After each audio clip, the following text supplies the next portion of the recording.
pense loolu la quoi. C'est-à-dire question bi dala si tontu sax quoi. Mais booy xool man je suis quelqu'un de foncièrement pour la liberté artistique. Totalement. C'est-à-dire li ma d'accord rek mooy de vouloir faire évoluer une chose ba dénaturer. Merci. côté boobu laa bëgg nga ñëwaat loolu mooy li nga xam ne ça me dérange énormément. Moi li may def mooy rap li ma bëgg li nga xam ne moom laa like vraiment rap la hip-hop la culture de manière générale. mooy li nga xam ne man loolu laay yëg. te si loolu laay yëngu. tu vois donc aujourd'hui de vouloir faire évoluer les choses. mu demee la ba changer totalement li nga xam ne. moom ngay def ba on va dire. Aujourd'hui on sait que par exemple rappeur nga mais li ngay def quand même c'est plus du tout li nga xam ne on peut le considérer comme du rap et là je suis pas en train de te dire que dafa am ay codes yu régir clairement la lii mooy rap lii du rap je suis pas en train de te dire ça mais on ñun ñëpp kenn du fi dof ay magum jëmmal lañ ku déglu une musique war nga xam ne à peu près lii la wala à peu près lee la donc foofu laa nekk di waxee aujourd'hui man góor la dama juddu nekk xale di màgg may changer physiquement parlant je change j'évolue sax ba may nekk xale aw ma benn poil di màgg di am ay poil di sax ay sikkim mais je continue de grandir après karaw yu weex ay ñëw mais góor laay mës a doon ba ma juddoo ba may dee du ma changer donc pour man rap bi dafa am fu mu tàmbalee et Mass l'a dit am na fu mu commencé am na benn certain style boo xam ne moo doon dominer à la base mais desul ci loolu ça a évolué il y a eu d'autres styles yoo xam ne ñëw nañ ay dirty south ay trap ay crunk ay drill actuellement ainsi de suite ça va continuer dina continuer nag di évoluer mais rap la war a mës a continuer di doon pour man en fait c'est aussi simple que cela aujourd'hui bu ñu jaawale créativité ak on va dire suivisme en fait du buzz wala di nga xam ne mooy indi des vues. kon da nga jàpp ne actuellement dafa am du suivisme. mais bu baax Joe man dama gis man loolu laa jàpp en fait. pour man y a des gens qui sont créatifs il faut le dire y a des gens yoo xam ne ils font du man damay jàpp ni am na ñuy cas sax par exemple citons les noms par exemple un Samba Peuzzi par exemple moi je considère que ce qu'il fait en fait ça lui colle bien ça lui va bien musicalement parlant man dama jàpp ni ce qu'il fait ça reste on va dire si on veut dans le rap ça change pas beaucoup. rap moom ça lui colle mais dafa am ñoo xam ne de manière générale ñeneen par exemple on sent qu'ils le font plus parce que ça fait des vues ils le font plus parce que ça attire que parce que ils sont en train de créer en fait il y a de la créativité en lui quand il le fait je l'ai cité parce que tout simplement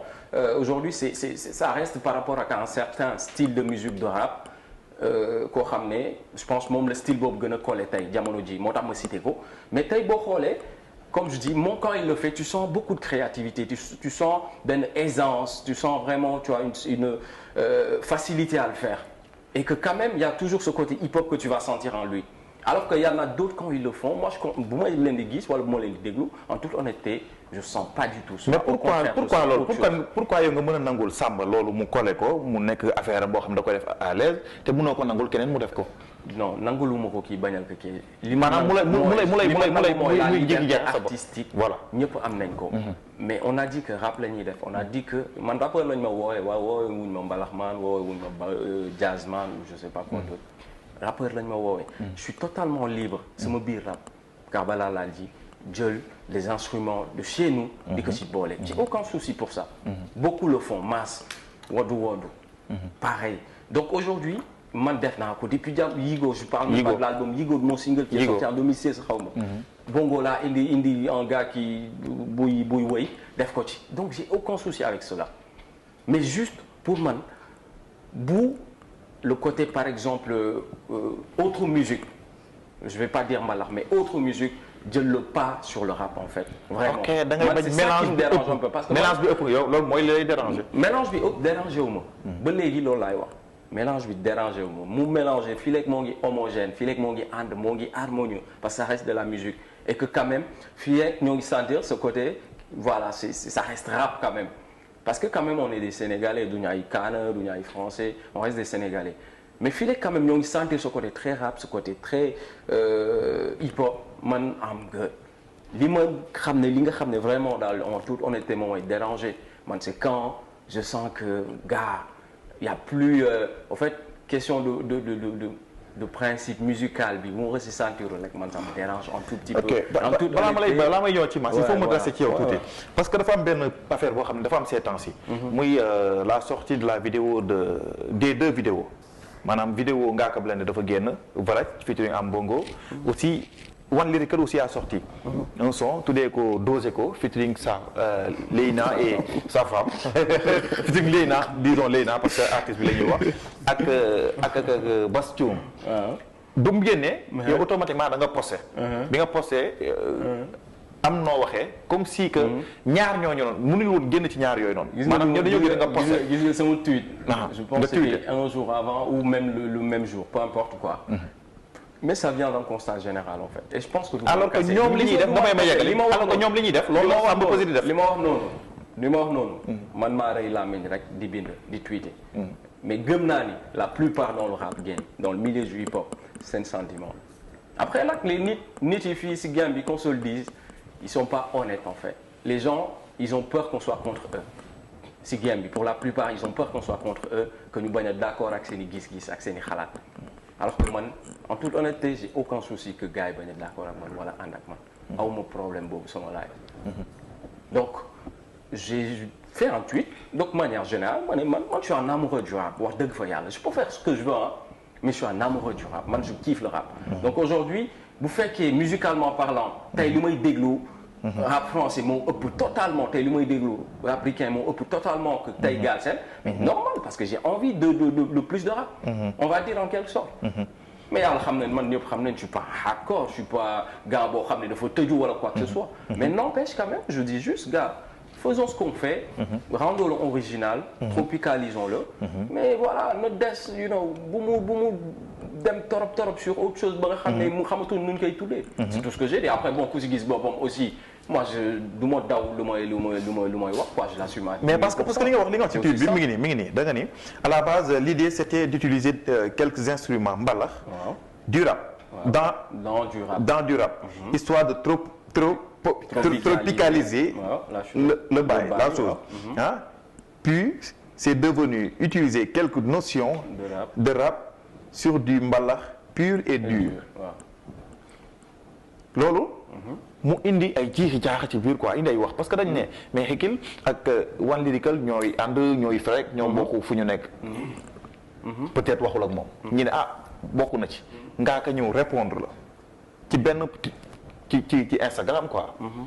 après affaire dafa jaxasoo quoi après gars yi delloo tuuti en arrière ñu ne kii laay waxal wala après nañ ñëwaat après ñu ne gars yi mooy kii laay waxal wala waxuma après ñëwaat ñu ne loolu du son problème léegi xaar après nga ñëw après ñu ne mais et pourtant moom il l'avait fait en 2016 et je l'ai dit moi dans Yigo et je continue moom mu defal ko boppam bëgg ko xañ Ngaaka wala mu bëgg ko xañ One Lyrical mën ko nangul kële Samba Peuzzi comment ça peut-être non en fait comme j'ai dit moi personnellement xam nga musique moom yëg-yëg la man personnellement en toute honnêteté dans ce genre dans ce registre je préfère écouter un Samba Peuzzi que la plupart qu'ils font en toute honnêteté parce que je trouve qu'il le maîtrise bien il le fait problème de maîtrise en plus de cela je trouve que moom quand il le fait ça c'est parti d'une créativité c'est parti de quelque chose moom ñëw fekk ñëpp di ko def muy dox di def ay millions de vues moom tam mu teg ko ci pour moi c'est exactement ça et je dis pas qu'il est le premier à le faire non ñeneen dañ ko def avant moom bu baax a baax mais juste il a bien fait et puis ça lui colle bien ça lui colle bien moo tax ma ne moom ok on peut considérer que loo xam ne lii s'est imposé dedans et puis ça a pris et puis ça marche ça lui colle bien alors que ñeneen moi je sens plus que question de ça fait des vues là question de ça marche Ngaaka et One Lyrical question de ça marche là et c'est tout et comme je disais tout à l'heure gars ils sont focus ci kii laay waxal wala ci kii je parle à nous tous sans exception man Ngaaka One Lyrical tous ceux qui peuvent faire cela c'est juste que ce genre de musique man personnellement gars ça me prend la tête je l'écoute pas dégluwuma ko quoi wax dëgg fa yàlla ok c'est aussi simple que cela et léegi nag ku ko def gis sa bopp parce que wax naa loolu mais gars je suis libre de dire li ma fil ak li ma filul lu may déglu ak lu ma dul déglu bu fekkee nag rappeur si gis boppam mais je dis que c'est dommage en fait c'est aussi la liberté ça c'est de la